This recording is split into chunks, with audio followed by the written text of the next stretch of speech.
I made French toast. Where'd you learn how to do this? Carla taught me. What's on this? Mrs. Butterworth's. That's rum.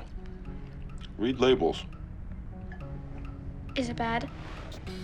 Hey, what's up? Not really. Hey, what's up, guys? Welcome back to Binging with Babish, where this week I hope you don't mind that I've shed my sleeves because I am on vacation in Vermont.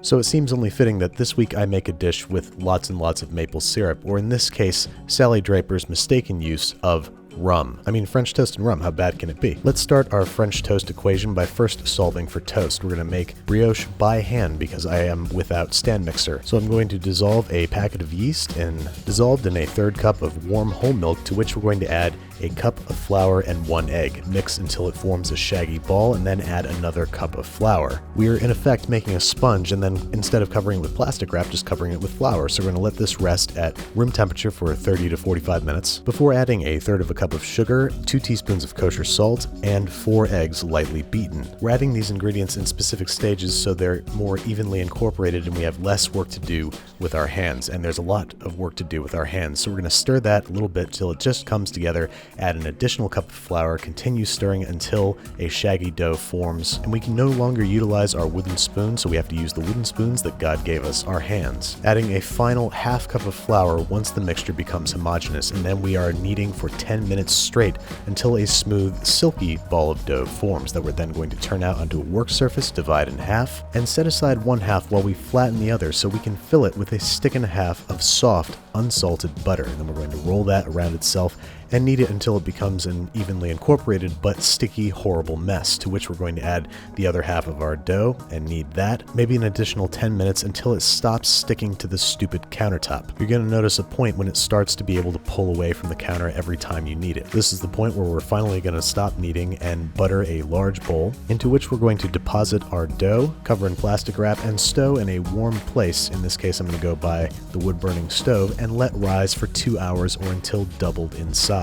We're then going to gently deflate it by pulling the edges of the dough in towards the center around the circumference of the dough before covering yet again in plastic wrap and refrigerating 4 to 6 hours, or ideally overnight. As you can tell by the dramatic change in lighting and my restored sleeves. I hope you feel more comfortable now. It's time to start shaping our dough into brioche, and in this case I'm going to go for a bubble top brioche that requires dividing the dough into 18 evenly sized balls and placing them into a bombastically buttered, parchment papered bread baking boat or loaf pan. Divide the dough into thirds, and then each of those thirds into 6 equal pieces, roll them into balls, and deposit them into the bread baking boat, taking care to ensure that it is evenly filled. We're then going to loosely wrap this in plastic wrap, buttered plastic wrap ideally, and place it in a warm spot for 2 to 3 hours, again illustrated by a lighting change, until doubled in size. This is more like tripled in size. I way overproofed this loaf, which is going to result in a denser, less springy texture, which I think it might actually be better for French toast, so I'm going to move forward with this. Brushing with a beaten egg and baking at 375 Fahrenheit for 30 to 40 minutes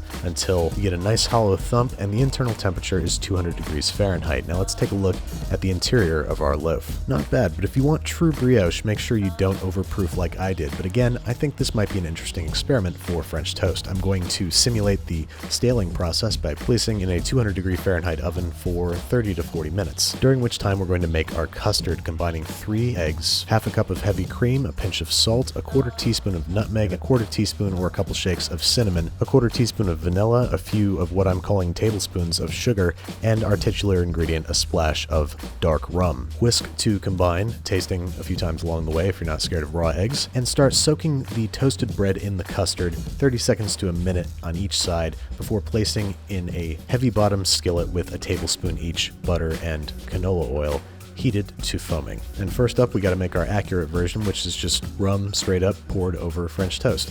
Let's try a bite, and you can see me retch a little bit right there. But I gotta be honest, I like rum, I like French toast. They don't really go well together, at least not in its uncooked form. I think Don Draper is just a massive alcoholic. Let's see if we can incorporate it in other, more palatable ways. How about rum whipped cream? Prepare whipped cream as you normally would, heavy cream, sugar, vanilla, and add a little splash of dark rum before whipping to a soft peak consistency, because I want this whipped cream to sort of melt over the French toast. It's pretty good. We've already got rum in our custard, but what about the maple syrup? pure Vermont maple syrup. Sorry, we're going to combine about a half cup of maple syrup with a tablespoon of butter and a solid quarter cup of dark rum. Simmer until reduced and syrupy, during which time I'm going to prepare 3 slices of French toast because a single slice on a plate just kind of looks sad. And to our syrup mixture, I'm going to add maybe a quarter cup of heavy cream. This stuff might not be thick enough, so if viscosity is an issue, go ahead and boil it down some more before hitting it with some powdered sugar, tapped via clenched fist through a fine mesh strainer, and of course a generous dollop of our rum whipped cream. Now, I think I was right about this overproofed brioche being a better framework for French toast, but it definitely requires a longer soaking time. Either way, if you're going to make brioche, use a stand mixer.